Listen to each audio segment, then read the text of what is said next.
দুনিয়ার জগতের মধ্যে সবচেয়ে দামি, সবচেয়ে উত্তম, সবচেয়ে সম্মানিত মানুষ হলো তারা যারা এই কোরআন শিক্ষা করে এবং অপরকে শিক্ষা দেয়। বলেন মারহাবা। যে কোরআনটা শিখে এবং অপরকে শিক্ষা দেয় তারা হলো দুনিয়ার জগতের মধ্যে সবচেয়ে দামি মানুষ। সমাধান চাও যদি জীবনে মরণে, জেনে নাও বুঝে নাও চোখ রাখো কোরআনে। সমাধান চাও যদি জীবনে মরণে, জেনে নাও শুনে নাও চোখ রাখো কোরআনে। আল কোরআনের মধুর বাণী কেন শুনি না মুসলমান? আল কোরআনের মধুর বাণী কেন পড়ি না মুসলমান? সেই মধুর বাণী কেড়ে নিল এই নূরের প্রাণ। আল কোরআনের মধুর বাণী কেন শুনি না মুসলমান? আল কোরআনের মধুর বাণী কেন পড়ি না মুসলমান? তিলাওয়াত করি যখন সেই মধুর বাণী, কাঁপে আমার শুধু হৃদয়খানি। তিলাওয়াত করি যখন সেই মধুর বাণী, কাঁপে আমার শুধু হৃদয়খানি। হৃদয়েতে বহে শুধু ঝরনা নহর, হৃদয়েতে বহে শুধু ঝরনা নহর।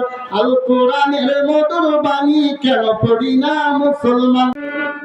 বড়কুমুলি জামে মসজিদের ইমাম খতিব হযরত আল্লাহ হযরত মাওলানা নুরুল ইসলাম সাহেবকে পবিত্র কোরআন এবং হাদিস থেকে মূল্যবান তাকরীর পেশ করার জন্য সবিনয় অনুরোধ জানাচ্ছি। হযরতকে ওনার মহামূল্যবান বয়ান পেশ করার জন্য সবিনয় অনুরোধ জানাচ্ছি।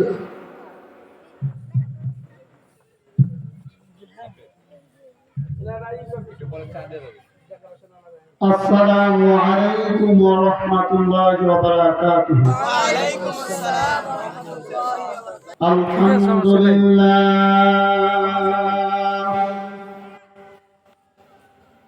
আলহামদুলিল্লাহ নাহমাদুহু ওয়া নাস্তাঈনুহু ওয়া নাস্তাগফিরুহু ওয়া নু'মিনু বিহি ওয়া নাতাওয়াক্কালু আলাইহি ওয়া নাউযু বিল্লাহি মিন শুরুরি আনফুসিনা ওয়া মিন সাইয়্যাতি আ'মালিনা।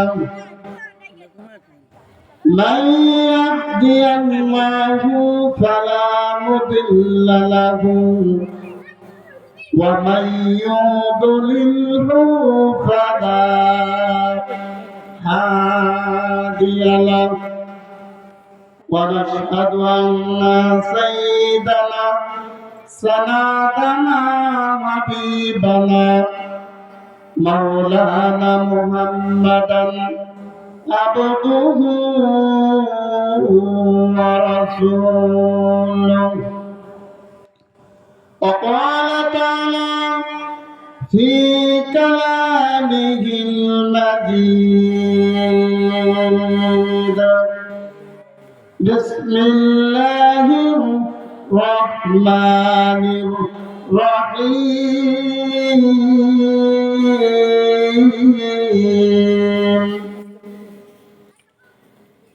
يا أيها الناس قد جاءتكم موعظة من ربكم. وقال رسول الله صلى الله عليه وسلم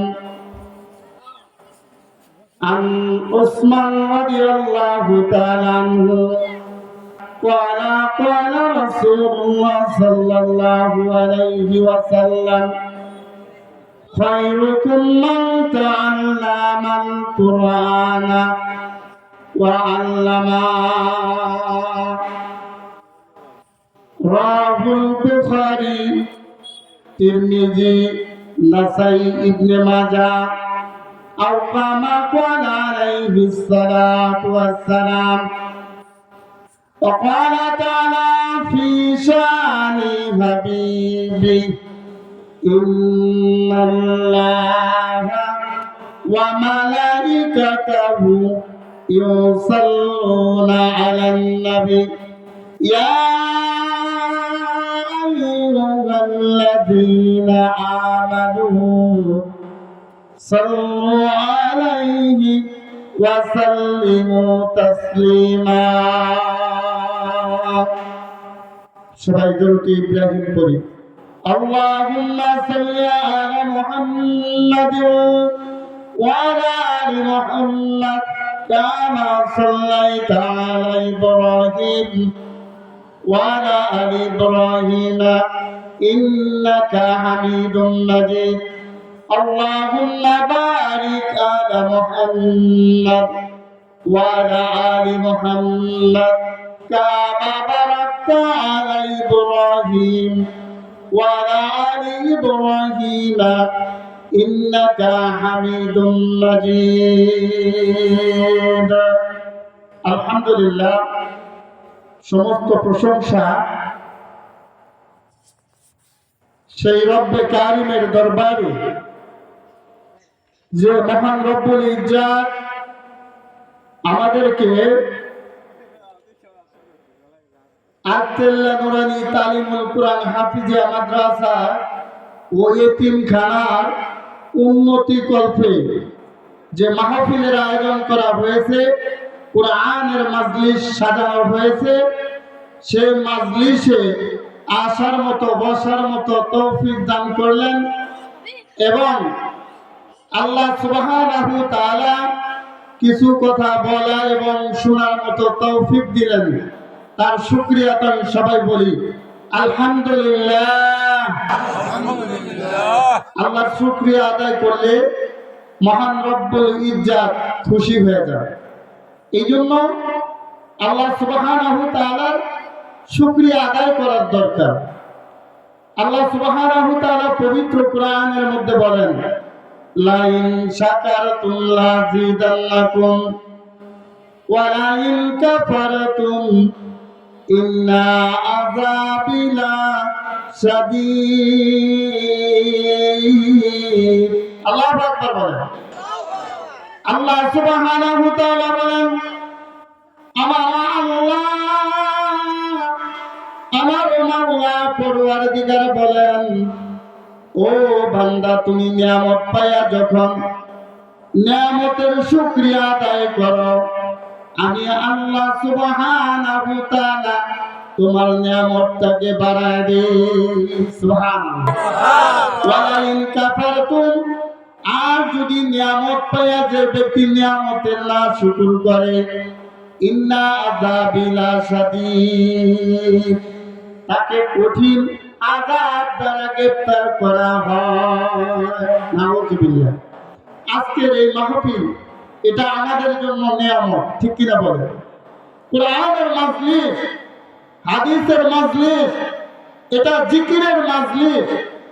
এখানে বসলে আমাদের গুনাহ মাফ হবে, ঠিক কিনা বলে?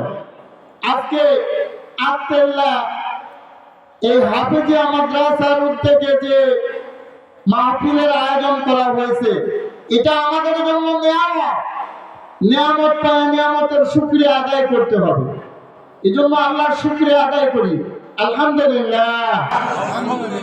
আলহামদুলিমান কদ্দারা খায়রা ওয়া খাবালা ওয়াশকুরু লিমান সাওয়ারা হুসনা ওয়া জামালা ফারাদুন সামাদুন আন সিফাতিন খালকি বারিউন রব্বুনা আদালিউন ফালাকাল খালকা কামালা লা জিদ্দা ওয়ালা নিদ্দা ওয়ালা হাদ্দালি মাওলা আওয়ানা কামা কানা ওয়ালাম ইয়ালকা দাওয়ালা। মারহাবা বলেন। এই জন্য আল্লাহ সুবহানাহু ওয়া তাআলার শুকরিয়া জ্ঞাপন করছি।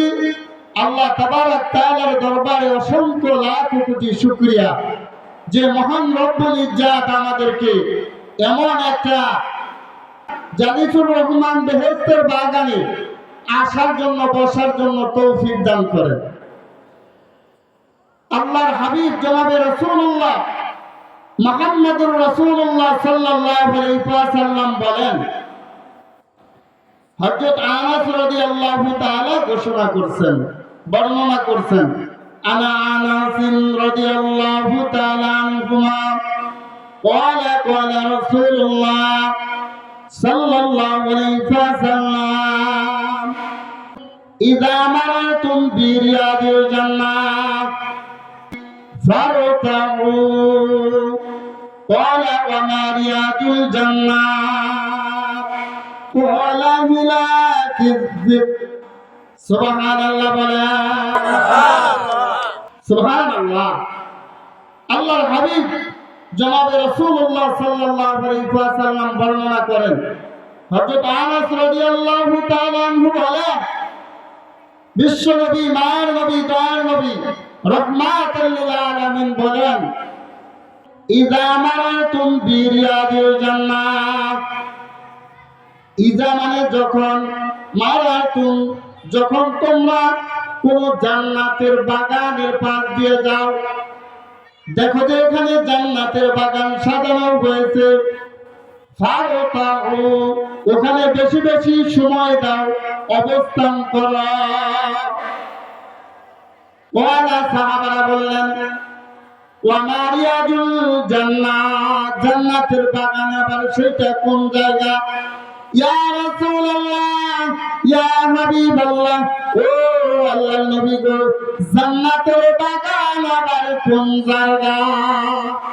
ক্বালা হিলাকিয যিকর, রাসূলুল্লাহ সাল্লাল্লাহু আলাইহি ওয়াসাল্লাম বলেন, সেটা হলো আল্লাহ সুবহানাহু ওয়া তাআলার নাম যেখানে স্মরণ করা হয়, যেখানে কুরআন তিলাওয়াত করা হয়, যেখানে আমি নবীর হাদিসের বর্ণনা করা হয়, অর্থাৎ যেখানে আল্লাহ সুবহানাহু ওয়া তাআলার জিকির করা হয়, বলেন সুবহানাল্লাহ, যেটা হলো জিকিরের মজলিস, ওইটাই জান্নাতের বাগান, রিয়াজুল জান্নাত।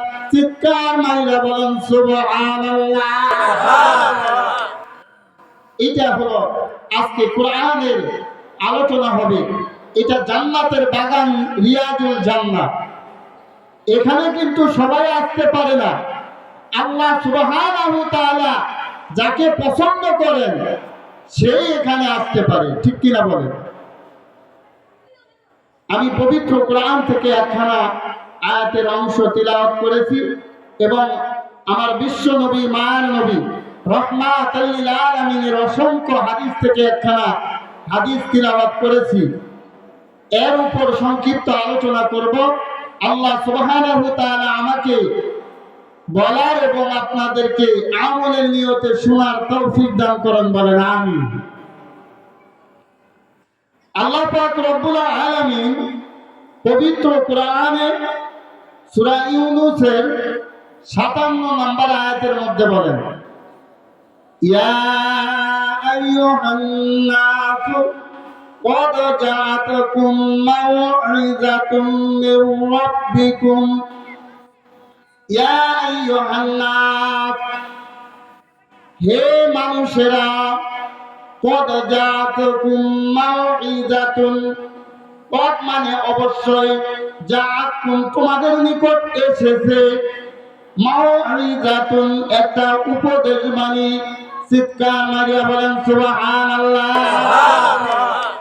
আল্লাহ সুবহানাহু ওয়া তাআলা আমার নবী মায়ার নবী রাহমাতুল লিল আলামিন ওই বিশ্ব নবীর উপর যে কোরআনটা নাযিল করেছেন, দীর্ঘ 23 বছরে যে কোরআনটা নাযিল করেছেন, যেই কোরআনটা এই হাফিজিয়া মাদ্রাসায় শিক্ষা দেওয়া হয়, তালেবে ইলমেরা শিক্ষা গ্রহণ করে, ওই কোরআনকে উদ্দেশ্য করে আল্লাহ সুবহানাহু ওয়া তাআলা সমস্ত দুনিয়ার মানুষকে লক্ষ্য করে বলতেছেন, ইয়া আইয়ুহান নাস, হে মানুষেরা, এখানে মুসলমানদেরকে শুধু উদ্দেশ্য নয়, ইহুদিদেরকে উদ্দেশ্য নয়, কাফের বেঈমানদেরকে উদ্দেশ্য নয়।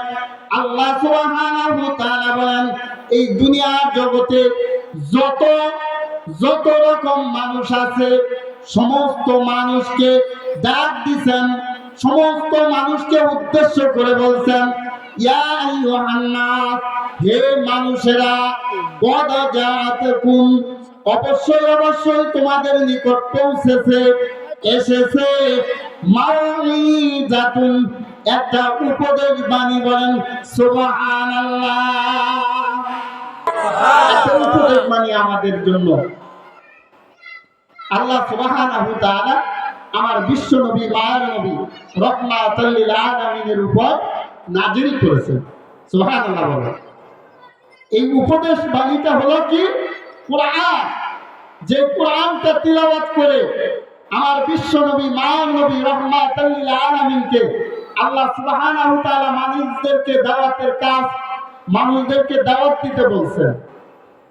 অন্য এক আয়াতের মধ্যে আছে ওয়াযাক্কির ফাইন্নায যিকরা তানফাউল মুমিনিন। আল্লাহু আকবার বলেন।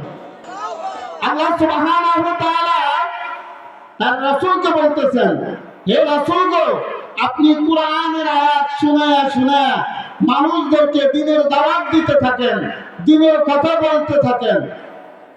আর এই কোরআন উপকারে আসবে কাদের? যারা মুমিন, মুত্তাকি, ঈমানদার, পরহেজগার। সুবহানাল্লাহ। যারা ঈমানদার, যারা আমি আল্লাহকে বিশ্বাস করেছে, আপনি নবীকে বিশ্বাস করছে, ফেরেশতাদের উপর ঈমান রাখছে, কিতাবের উপর ঈমান রাখছে, এরকম ভাবে আখিরাতের দিনে ঈমান রাখছে, মৃত্যুর পর পুনরায় জীবিত হওয়ার বিষয়ে ঈমান রাখছে, তারাই এই কোরআনটা বিশ্বাস করবে, এই কোরআনটা তাদের উপকারে আসবে। সুবহানাল্লাহ। আল্লাহ সুবহানাহু ওয়া তাআলা বললেন যে এটা তোমাদের জন্য উপদেশ বাণী। এই উপদেশ বাণীটা বাংলাদেশের কোন প্রধানমন্ত্রীর উপদেশ বাণী না, কোন এমপি মন্ত্রীর উপদেশ বাণী না। এইরকম বাংলাদেশের বাহিরে যারা আছে অন্য কোন রাষ্ট্রের প্রধানমন্ত্রীর উপদেশ বাণী না। এই পৃথিবীর সমস্ত পৃথিবীটা বিভিন্ন খণ্ডে খণ্ডিত হয়েছে এবং একটা জাতিসংঘ আছে। এই জাতিসংঘের একজন মহাসচিব আছে। এই উপদেশ বাণীটা বাবা কোন জাতিসংঘের মহাসচিবের উপদেশ বাণী না। আল্লাহ সুবহানাহু ওয়া তাআলা বলেন মির রাব্বিকুম। সুবহানাল্লাহ। এই উপদেশ বাণীটা তোমাদের কাছে আসছে তোমাদের প্রতিপালকের পক্ষ হইতে, তোমাদের প্রতিপালকের পক্ষ হইতে, তোমাদের রবের পক্ষ হইতে। রব শব্দের অর্থ হলো আমাদের লালনকর্তা, আমাদের পালনকর্তা, আমাদের রিজিক দাতা, আমাদের হায়াতের মালিক, আমাদের মৌতের মালিক, আমাদের এইরকম সংবিধান দাতা, আইন দাতা, সমস্ত কিছু যিনি মালিক তাকে বলা হয় রব। আমাদের রব কি? রবকে আল্লাহ। আল্লাহ আমার রব, এই রবি আমার সব, দমে দমে তনু মনে তারি অনুভব, তারি অনুভব। আল্লাহ আমার রব, এই রবি আমার সব। সুবহানাল্লাহ। আল্লাহ পাক রব্বুল আলামিন আমাদের রব। সেই কোরআনের তিলাওয়াত করে করে রাসূল মানুষদেরকে দ্বীনের দাওয়াত দেয়। কিছু বেঈমান, কাফের, মুশরিক রাসূলের কথা মানে না, রাসূলের কথা বিশ্বাস করে না। আল্লাহ সুবহানাহু ওয়া তাআলা কাফের বেঈমানের দাঁত ভাঙা জবাব দেওয়ার জন্য আল্লাহ সুবহানাহু ওয়া তাআলা আয়াত নাযিল করে দেন। সুবহানাল্লাহ। আল্লাহ পাক রব্বুল আলামিন বলেন وما ينطق عن الهوى إن هو إلا وحي يوحى। আল্লাহু আকবার বলেন। আল্লাহ সুবহানাহু ওয়া তাআলা বলেন, ও কাফের বেঈমানেরা, সাবধান হয়ে যাও, সতর্ক হয়ে যাও। কাকে তোমরা মিথ্যাবাদী বলতেছ? আমার রাসূল মিথ্যা কথা বলে না, আমার রাসূল নিজে থেকে কোনো কথা বলে না। আমি আল্লাহ যা বলি আমার রাসূল তাই বলে। বলেন সুবহানাল্লাহ। আল্লাহ রাসূল বলেন, মোহাম্মদ হরগিজ না গুপ্তে তা না গুপ্তে জিবরাইল, মোহাম্মদ হরগিজ না গুপ্তে তা না গুপ্তে জিবরাইল, জিবরাইল হরগিজ না গুপ্তে তা না গুপ্তে রব্বে জলিল। বলেন মারহাবা। হযরত মুহাম্মদ মুস্তাফা সাল্লাল্লাহু আলাইহি ওয়াসাল্লাম ততক্ষণ পর্যন্ত কোনো কথা বলেন না যতক্ষণ পর্যন্ত হযরত জিবরাইল আলাইহিস সালাম কোনো কথা না বলে। আর হযরত জিবরাইল আলাইহিস সালাম ততক্ষণ পর্যন্ত কোনো কথা বলেন না যতক্ষণ পর্যন্ত আমার আল্লাহ পাক রব্বুল আলামিন আল্লাহ সুবহানাহু ওয়া তাআলা কোনো কথা না বলে। বলেন সুবহানাল্লাহ। তাহলে আমার রাসূল যা বলে আল্লাহ সুবহানাহু ওয়া তাআলার ইশারাতেই বলে, ঠিক কি না বলে? সেই কোরআনের তিলাওয়াত এখনো বর্তমান জামানায় অনেক মানুষ আছে তাদের ভালো লাগে না, কোরআনের আলেম ভালো লাগে না, কোরআনের হাফেজদেরকে তারা দেখতে পারে না। কিছু লোক দুনিয়ার মধ্যে আছে কি নাই? আছে না? আল্লাহ পাক রব্বুল আলামিন যে কোরআন নাযিল করলেন, এই কোরআনটা বাবা সাধারণ কোনো কালাম নয়। এই কালামের দিকে তাকাইলেও সওয়াব, এই কালামটা পড়লেও সওয়াব, এই কালামটার তিলাওয়াত শুনলেও সওয়াব। এমনকি আমি আপনি যদি ওযু কইরা এই কালামটা হাতে লইয়া বুকে জড়াইয়া ধরি চুমু খাই গো বাবা, আল্লাহ সুবহানাহু ওয়া তাআলা বলেন, ও বান্দা তুমি আমার কালামকে মহব্বত করার কারণে আমি তোমার গুনাহগুলো মাফ কইরা জান্নাতের মেহমান বানায়া দিব। সুবহানাল্লাহ। قال رسول الله صلى الله عليه وسلم عن عثمان رضي الله تعالى عنه قال رسول الله صلى الله عليه وسلم خيركم من تعلم القرآن وعلمه أو كما قال عليه الصلاة والسلام।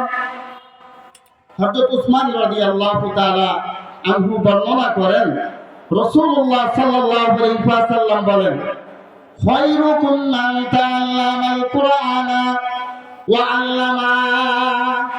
এই দুনিয়ার জগতের মধ্যে সবচাইতে দামি, সবচাইতে উত্তম, সবচাইতে সম্মানিত মানুষ হলো তারা যারা এই কোরআন শিক্ষা করে এবং অপরকে শিক্ষা দেয়। বলেন মারহাবা। এই কোরআন যারা শিক্ষা দেয় এবং শিখে তারাই হলো দুনিয়ার মধ্যে সবচাইতে দামি মানুষ।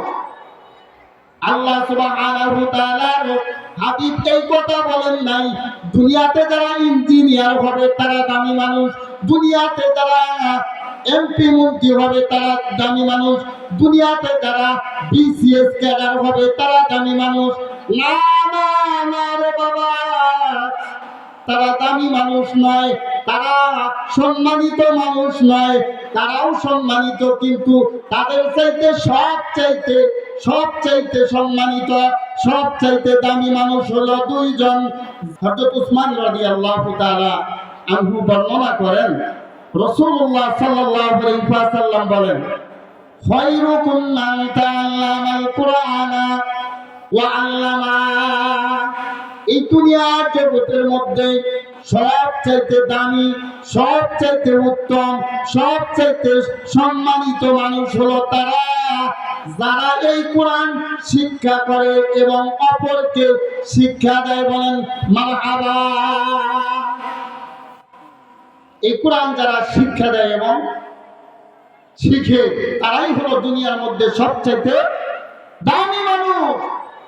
যে কোরআনটা শিখে এবং অপরকে শিক্ষা দেয় তারা হলো দুনিয়ার জগতের মধ্যে সবচাইতে দামি মানুষ, সবচাইতে দামি মানুষ।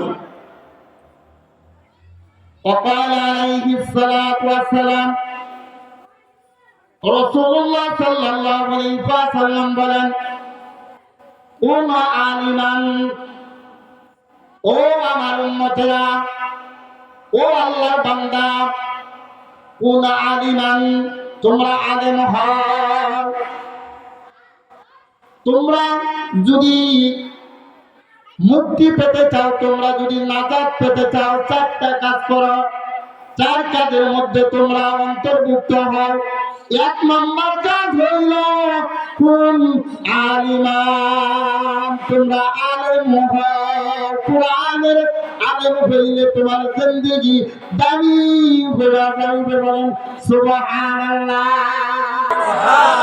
কোরআনের ইলম শিখো তুমি যদি আলেম হইতে পারো তাহলে তোমার জিন্দেগি সফল আলেমের মর্যাদা অনেক একটা আলেমের মর্যাদা বহু যে আলেম আল্লাহ তাবারক তাআলার কাছে বড় প্রিয়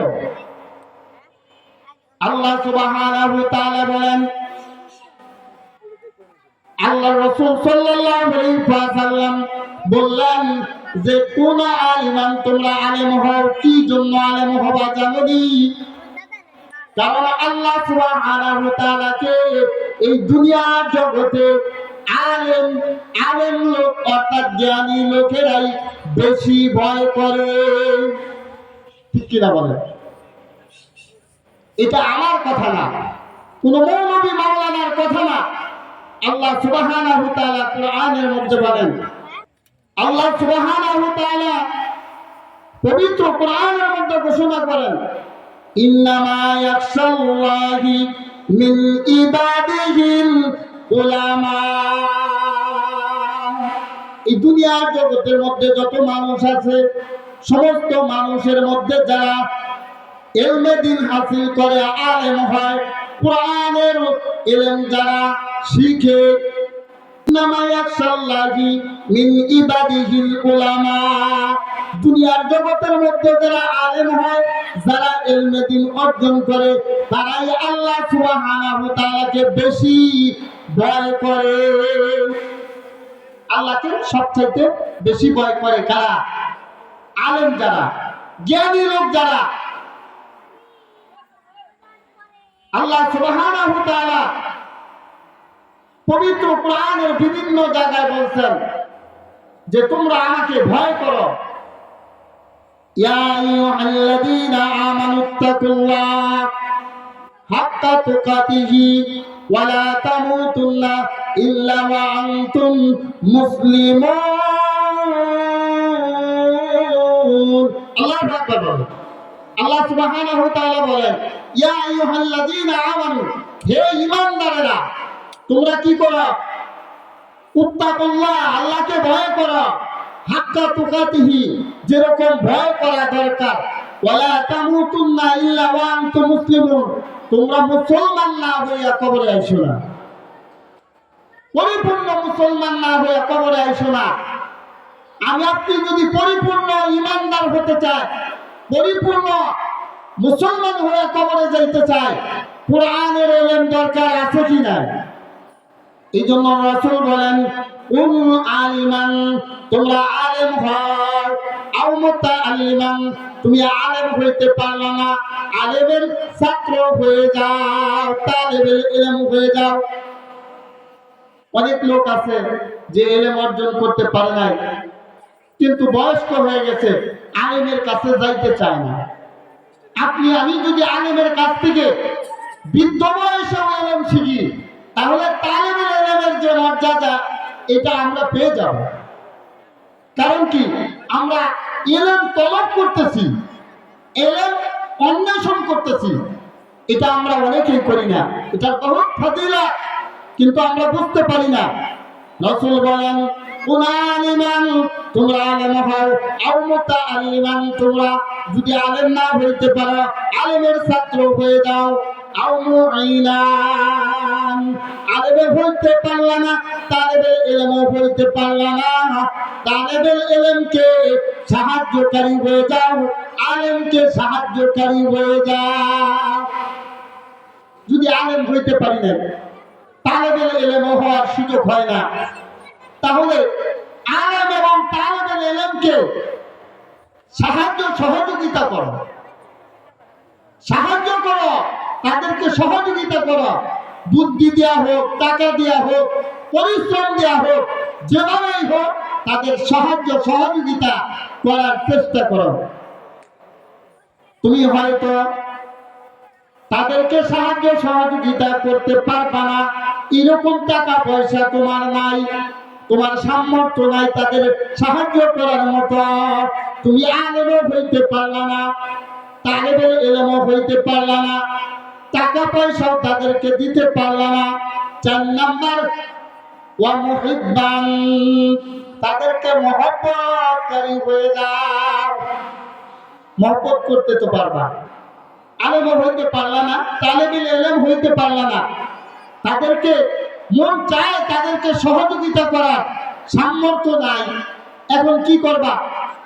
আও মুহিব্বান, মহব্বতকারী হয়ে যাও, তাদেরকে ভালোবাসা, আলেমকে ভালোবাসা, তালেবেল এলেমকে ভালোবাসা, কোরআনের মাজলিসকে ভালোবাসা, কোরআনকে ভালোবাসা, কোরআনের মাদ্রাসাকে ভালোবাসা, হাফিজিয়া মাদ্রাসা, নুরানি মাদ্রাসা, এইরকম তিনি প্রতিষ্ঠানগুলোকে তুমি ভালোবেসে যতটুকু মহব্বত করা দরকার, যতটুকু ভালোবাসা দরকার, তুমি চেষ্টা করো তোমার অন্তর থেকে মহব্বত রাখো, তাহলে আল্লাহ সুবহানাহু ওয়া তাআলা তোমার গুনাহগুলো মাফ কইরা জান্নাতের মেহমান বানায় দিবে। সুবহানাল্লাহ। এই 4টা কাজ করতে হবে, 4টার ভিতর থাকতে হবে। আলেম হতে হবে, না হয় তালেবেল এলেম হইতে হবে, অথবা তাদের সাহায্যকারী হইতে হবে, না হয় 4র্থ নাম্বার তাদেরকে মহব্বতকারী হতে হবে, ঠিক কিনা? ওয়ালা খামিসান, 5 নাম্বার হলো না, এই 4টার মধ্যেই থাকতে হবে। ওয়ালা খামিসান, 5 নাম্বার হলো না, ওয়াতুহলিকু, 5 নাম্বার যদি হয়ে যাও, আলেমের সাথে যদি বেয়াদবি করো, আলেমের সাথে যদি এরকম ভাবে শত্রুতা করার চেষ্টা করো, আলেমকে মহব্বত যদি না করো, তাহলে তোমার বিপদ আছে। ওয়াতুহলিকু, তুমি ধ্বংস হয়ে যাবা, তুমি ধ্বংস হয়ে যাবা আলেমের সাথে শত্রুতা করলে। কিন্তু বর্তমান জামানায় আমরা আলেমকে ভালোবাসি না, কোরআনের তালেবেল এলেমদেরকে ভালোবাসি না। বিভিন্ন জায়গায়, বিভিন্ন মসজিদে বা মাহফিলে এরকম আলেমের সাথে বেয়াদবি করা হয়, ঠিক কি না বলে? এই বেয়াদবি করলে কোনোদিন মুক্তি পাওয়া যাবে না। আল্লাহর এই দুনিয়া, এই বাংলার জমিনে কোরআনের কায়েম, কোরআনের যে আইন, এইটা একদিন না একদিন কায়েম হবে ইনশাআল্লাহ, ঠিক কিনা বলে? এর জন্য আমাদেরকে যতটুকু সম্ভব সাহায্য সহযোগিতা করতে হবে, এগিয়ে আসতে হবে। কোরআনকে ভালোবাসে, তালেবেল এলেমকে ভালোবাসে, আলেমকে ভালোবাসে, দ্বীনি কাজে আমাদেরকে ঝাঁপিয়ে পড়তে হবে, ঠিক কিনা? কারণ আমাদেরকে মরতে হবে, কেউ দুনিয়াতে বেঁচে থাকতে পারবো না। হয়তো এই আলেমকে ভালোবাসার কারণে, তালেবেল এলেমকে মহব্বত করার কারণে, কোরআনের মাজলিসকে ভালোবাসার কারণে আল্লাহ সুবহানাহু ওয়া তাআলা আমাদেরকে মাফ করে দিতে পারেন, ঠিক কি না বলেন? وقال عليه الصلاة والسلام, রাসূলুল্লাহ সাল্লাল্লাহু আলাইহি ওয়াসাল্লাম বলেন, ইন্নাল্লাযী লাইসা ফী জাওফিহি শাইউন মিন আল কুরআন কাল বাইতিল গরীব। আল্লাহু আকবার। আল্লাহর হাবিব জনাবে রাসূলুল্লাহ সাল্লাল্লাহু আলাইহি ওয়াসাল্লাম বলেন, ইন্নাল্লাযী, নিশ্চয় যারা, যেই সমস্ত লোকের লাইসা ফী জাওফিহি শাইউন, যাদের অন্তরের মধ্যে কি নাই, সামান্য কিছু নাই, মিনাল কুরআন, কোরআনের কোন অংশ তাদের অন্তরের মধ্যে নাই, কাল বাইতিল গরীব, তাদের অন্তরটা যেন জনমানবহীন ঘরের ন্যায়। যাদের অন্তরের মধ্যে কোরআনের কোনো অংশ নাই, এমন অনেক হাজারো লোক আছে যারা কোরআন জানে না, কোরআনের একটা আয়াতও বলতে পারবে না। আছে কি না? 60-70 বছর, 50 বছর, 40 বছর জীবনের অতিবাহিত হয়ে গেছে, কিন্তু কোরআন শিখতে পারে নাই, কোরআনের কাছেও যেতে পারে নাই। রাসূল বলেন, ইন্নাল্লাযী লাইসা ফি জাওফিহি শাইউন মিনাল কুরআন। দুনিয়ার জগতের মধ্যে এমন কিছু লোক আছে যাদের অন্তরের মধ্যে কোরআনের কোনো অংশ নাই, কোরআনের কোনো আয়াত জানা নাই। কালবাইতিল খরিব, তাদের অন্তরটা যেন, তাদের ওই দেহটা যেন, তাদের ওই অন্তরটা যেন একটা জনমানবহীন ঘরের ন্যায়। যেরকম একটা ঘরের মধ্যে মানুষ না থাকলে ঘরের যে অবস্থা, এরকম টিকটিকি, তারপরে তেলাচুরা, বিভিন্ন ইঁদুর বিড়াল এই ঘরের মধ্যে বসবাস করে এবং পায়খানা করে নষ্ট করে ফেলে, ঠিক কিনা? এত সুন্দর টাইলস করা ঘর যদি আমি অল্প কিছুদিন আবদ্ধ করে রেখে কোথাও ঘুরতে যাই, 1 মাস বা 1.5 মাস পরে যদি আসি, দেখেন এত সুন্দর করে টাইলস করে ঘর তৈরি করছি, এখানে টিকটিকি, তেলাপোকা, ইঁদুরে পায়খানা করে নষ্ট করে ফেলছে, হয় কিনা? যেরকম একটা সুন্দর ঘর, ওখানে মানুষ না থাকার কারণে ঘরটা নষ্ট হয়ে যায়, ওই রকম কারো অন্তরের মধ্যে, কারো সিনার মধ্যে যদি কোরআন না থাকে, তাহলে তার অন্তরটা নষ্ট হয়ে যায়, জনমানবহীন ঘরের মতো পরিণত হয়ে যায়। আল্লাহ রাব্বুল বলেন, ইস্তাফে তাবজুদাল হাই নাহি মুদাল্লাহি জওয়ায়ে গানা সে কালি হাই জুমুন জিল্লাহি। আল্লাহু আকবার বলেন। যার অন্তরের মধ্যে আল্লাহর ভালোবাসা নাই, নবীর প্রেম নাই, তার অন্তরটা অন্তরই নয়। আর যে ঘরের মধ্যে মানুষের বসবাস নাই, সেই ঘরটা ঘরই না। এই জন্য আমাদেরকে কোরআন শিখতে হবে, কোরআনকে মহব্বত করতে হবে। وقال عليه الصلاة والسلام, রাসূলুল্লাহ সাল্লাল্লাহু আলাইহি ওয়াসাল্লাম বলেন, মান কারা হারফান, যে ব্যক্তি একটা হরফ তিলাওয়াত করল,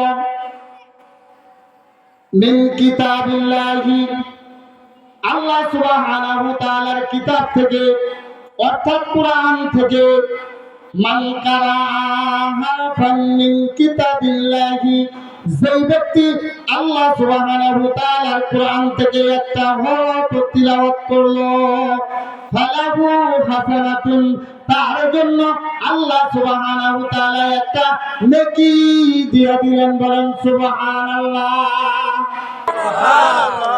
আলিফ লাম মিম, এটা কিন্তু একটা হরফ নয়। আলিফ একটা হরফ, লাম একটা হরফ, মিম একটা হরফ। আলিফ লাম মিম, এইটা যখন আল্লাহর কোন গোলাম তিলাওয়াত করল, তিলাওয়াত করার সঙ্গে সঙ্গে আল্লাহ সুবহানাহু ওয়া তাআলা তার আমলনামায় 3টা নেকি দান করে দিলেন। আলিফ একটা হরফ, লাম একটা হরফ, মিম একটা হরফ।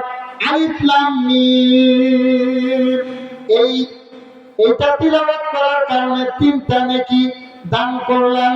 ওয়াল হাসানাতু বিআশরি আমসালিহা। আল্লাহর হাবিব বলেন, শুধু তাই না, শুধু তাই না, একটা হরফ তিলাওয়াত করার কারণে একটা নেকি আল্লাহ সুবহানাহু ওয়া তাআলা তার আমলনামায় দান করলো।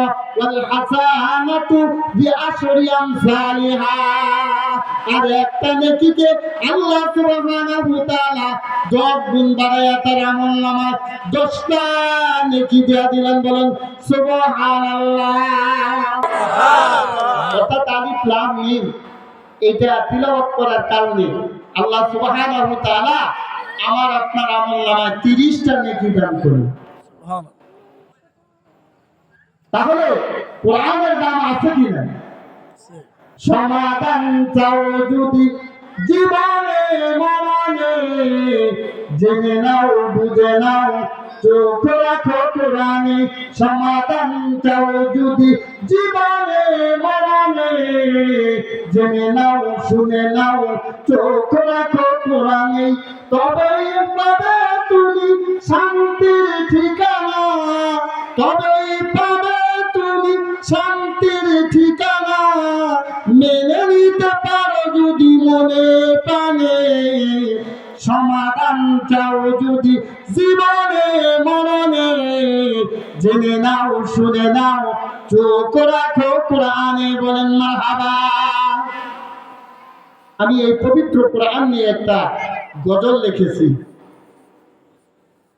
আল কোরআনের মধুর বাণী কেন শুনি না মুসলমান, আল কোরআনের মধুর বাণী কেন পড়ি না মুসলমান। সেই মধুর বাণী কেড়ে নিল এই নূরের প্রাণ। আল কোরআনের মধুর বাণী কেন শুনি না মুসলমান, আল কোরআনের মধুর বাণী কেন পড়ি না মুসলমান। তিলাওয়াত করি যখন সেই মধুর বাণী, কাঁপে আমার শুধু হৃদয় খানি। তিলাওয়াত করি যখন সেই মধুর বাণী, কাঁপে আমার শুধু হৃদয় খানি। হৃদয়েতে বহে শুধু ঝরনা নহর, হৃদয়েতে বহে শুধু ঝরনা নহর। আল কোরআনের মধুর বাণী কেন পড়ি না মুসলমান। বলেন আল কোরআনের মধুর বাণী কেন শুনি না মুসলমান। সেই মধুর বাণী কেড়ে নিল আমার মন প্রাণ। আল কোরআনের মধুর বাণী কেন শুনি না মুসলমান। যাবার হৃদয়ে মাঝে সেই মধুর বাণী আছে, পরিবেশে মধুর বাণী ভালো দেবে। যাবার হৃদয়ে মাঝে সেই মধুর বাণী আছে, পরিবেশে মধুর বাণী ভালো দেবে। হৃদয় তাহার হইবে জান্নাতের বাগান, হৃদয় তাহার হইবে বেহেশতের বাগান। আল কোরআনের মধুর বাণী কেন শুনি না মুসলমান, আল কোরআনের মধুর বাণী কেন পড়ি না মুসলমান। সেই মধুর বাণী কেড়ে নিল এই নূরের প্রাণ। আল কোরআনের মধুর বাণী কেন শুনি না মুসলমান। আল্লাহ সুবহানাহু ওয়া তাআলা সেই কোরআন আমাদেরকে শিখার মতো তৌফিক দান করুন। কোরআনের ইলম আমাদেরকে শিখে কোরআন অনুযায়ী বাস্তব জীবন বাস্তবায়িত করার তৌফিক দান করুন, এবং এই বাংলাদেশে যেন কোরআনের সংবিধান বাস্তবায়িত করার মতো আল্লাহ সুবহানাহু ওয়া তাআলা আমাদের তৌফিক দেয়। এই আশা রেখে আমি সংক্ষিপ্ত আলোচনা এখানে শেষ করছি। আসসালামু আলাইকুম ওয়া রাহমাতুল্লাহি ওয়া বারাকাতুহু।